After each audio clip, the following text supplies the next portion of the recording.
C'est parti. Bon, alléluia, alléluia, alléluia. Aujourd'hui, je suis content. Je vais vous raconter une histoire, mais les gens la racontent mal. Ça s'est passé à Dekehungwe. C'est là où quelqu'un était mort, quelqu'un de l'église était mort, Michel là. Quand il était mort, il était précédemment féticheur avant de devenir chrétien céleste. Et quand il était mort, les féticheurs ont trouvé que c'est le fétiche qu'il avait abandonné pour l'église du christianisme céleste qui l'a tué. Donc, ils l'ont enterré selon leur rite. Et puis, ils l'ont pris. Maintenant, quand ils ont pris le corps, ils l'ont enterré selon leur rite. Et ils sont allés enlever la soutane là, la soutane du monsieur. Ils l'ont accroché à leur fétiche qui s'appelait le passé.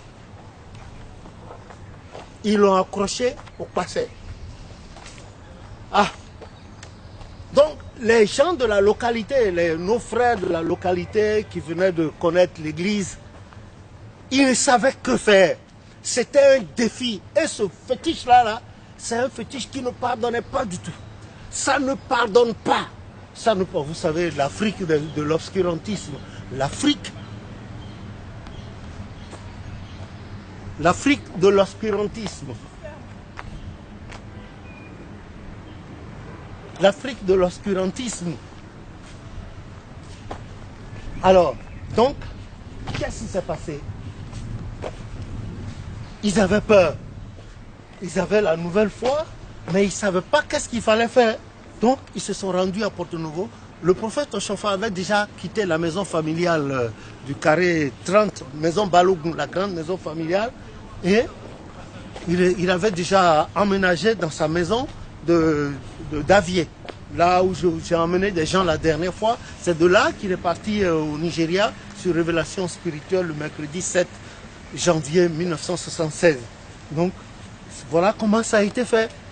Et puis, quand ils sont allés voir le prophète, ils étaient tout tremblants parce que les féticheurs là, les sorciers les avaient menacés, dit bon, vous allez voir, vous allez voir, vous allez voir. Alors, eux, pris de panique, ils ne savaient pas qu'est-ce qu'il fallait faire. Le prophète les a écoutés, paternellement, avec douceur et amour. Certainement qu'il a fait une prière à l'intérieur. Il a fait une prière à l'intérieur et le Seigneur, et il a rassuré les fidèles. Il leur a dit, bon d'accord, si c'est comme ça, il n'y a pas de problème, eh bien je viendrai là-bas. Je viendrai là-bas. Je vais venir là-bas et nous verrons ce que Dieu va faire à propos de la soutane. Donc, les autres, ils sont repartis. Papa Oshofa les a aidés, leur a donné un peu de moyens. Papa Yansounou également, le grand philanthrope de l'église, le grand mécène, leur a donné des paquets de semoule, de la brisure de riz, du lait en poudre, des œufs en poudre, papa, et puis leur a donné de l'argent. Parce que c'était des gens qui venaient de citer Lacus, ils n'avaient pas tellement de moyens, mais le plus grand moyen que eux, ils avaient, c'était leur foi. La foi en Dieu. Ils avaient cette foi-là. C'était leur fortune. J'aimerais bien qu'on les imite là-dedans. Donc, au jour convenu, Papa Oshofa et sa suite sont partis là-bas. Papa Oshofa et sa suite se sont rendus à Dekehungwe. Quand je vous parle, ce n'est pas aujourd'hui où les gens n'ont pas de limite, il n'y a pas de sacré, les gens s'en foutent, etc. Toutes ces choses-là. Bon, alors, les féticheurs ont entendu parler de Papa Oshofa, le chef des Bigbowe là. Il nous appelle Bigbowe, c'est-à-dire cœur blanc. Les gens qui portent des soutanes, qui ne portent pas de chaussures. Quand ils ont entendu ça, ils ont dit bien, on va voir. Les féticheurs, ils ont pris toutes leurs précautions.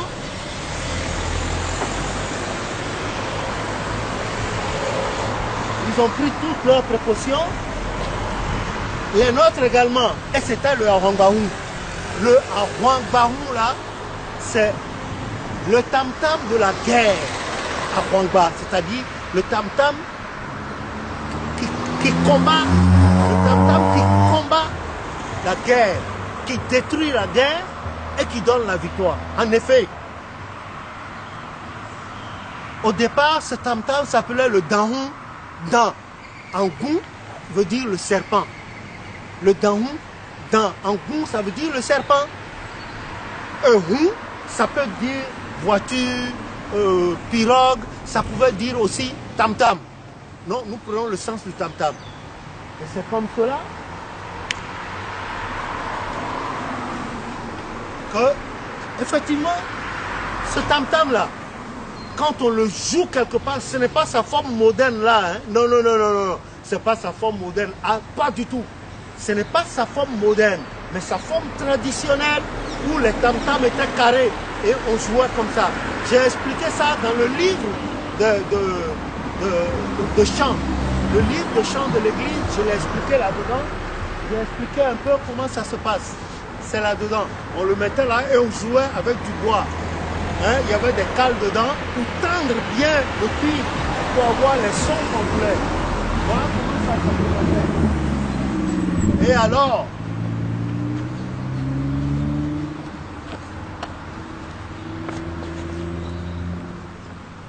les notes là, le prophète est arrivé. Donc les chorales sont partis avant. Ça jouait. Ça jouait jusqu'à l'arrivée du prophète avec papa Osofa, papa Yansounou, maman Yaman, papa Bouton, maman Yansounou. Et puis les gens, les Oli d'Akbagi, les papas Gaston le village de Wedokbagi qu'on appelait Gaston. Les gens l'ont surnommé gramophone. C'était un vieil là-bas. Il est l'un des initiateurs du rythme à Hwangbaoun, mais il était aveugle. Il chantait tellement qu'on l'a surnommé gramophone. Il y avait lui, il y avait Lida Goubé Martin de Sotianwe, l'un des initiateurs également du rythme à Hwangbaoun. Nous, on l'avait surnommé Babourousse parce que sa photo est dans le livre, un des livres que le Seigneur m'a permis d'écrire.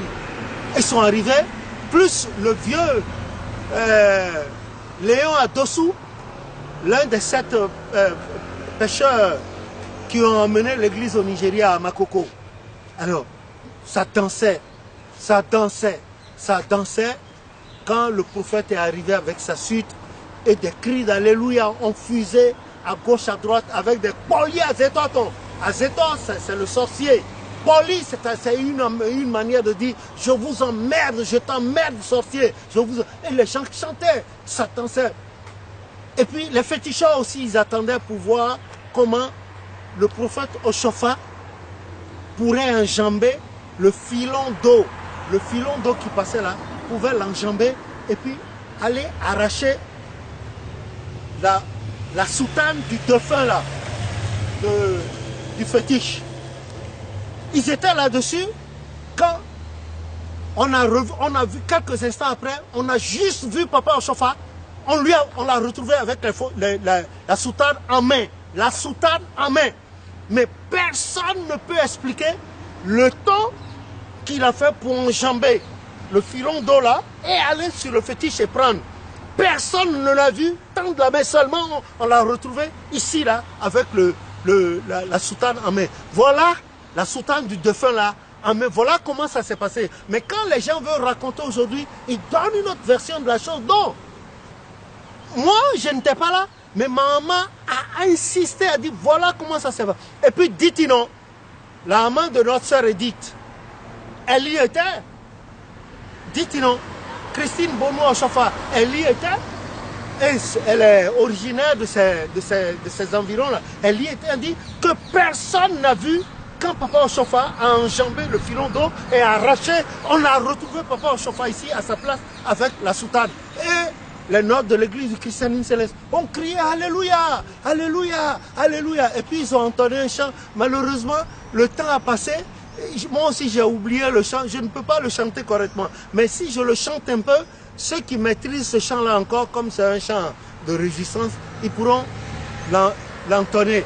Emmanuel, papa do Emmanuel bodo wamo, yeze deu dagba tingo, Emmanuel bodo wamo, Emmanuel, papa do Emmanuel wamo, yeze deu dagba tingo, Emmanuel bodo wamo, beto igbe we isume wagwani. Beto igbe we izume angani yero pasiwe nebokon papa do mi bojo yando na yeze dauda badingo yema yeboro. Je sais qu'il y a des gens qui maîtrisent le chant plus que moi. Ça fait très longtemps que je ne l'ai plus chanté, mais je tenais à vous rapporter cette histoire. Il y a plein d'histoires comme ça, comme papa, plein. Et papa, les gens ont crié de joie, les féticheurs. Ils étaient honteux comme un renard qui retournait la queue basse à l'intérieur de lui-même. Ils sont partis, ils n'ont pas compris. Alors que ce fétiche-là, le passé là, ça tue. Jusqu'à présent, les gens en parlent.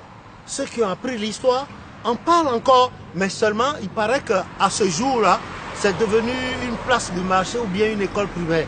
Je n'ai pas la vérification, je ne suis pas retourné dans ces coins-là. Ça fait près de 30 ans. Donc, vous m'excusez cette partie. Peut-être que ceux encore qui maîtrisent cette partie de l'histoire voudront vous le raconter un jour. Il y a eu plein d'histoires comme ça qui ont jalonné le sacerdoce de Papa Osofa et de toute sa suite. Hein? C'est comme le vieux de Zunkola qui a ramené Papa Osofa à Makoko en pirogue alors qu'il avait besoin de 24 heures, même plus pour pouvoir, en un rien de temps.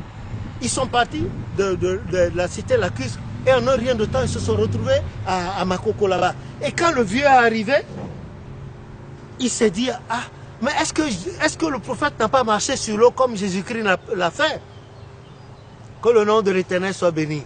Bon, essayons d'emprunter ça et puis laissons la voix là, la voix de la dispersion aujourd'hui, la voix des soutanes, la voix des sangles sur le ventre pour se dire dignitaire, hein, les grandes dentelles là, oublions tout ça, oublions les verres fumés dans le temple, mais revenons au fondamental de ce que l'Éternel a donné à Papa Osofa. J'ai su nos problèmes spirituels connaîtront une bonne fin et en même temps nos problèmes sociaux. Que le nom de l'Éternel soit béni.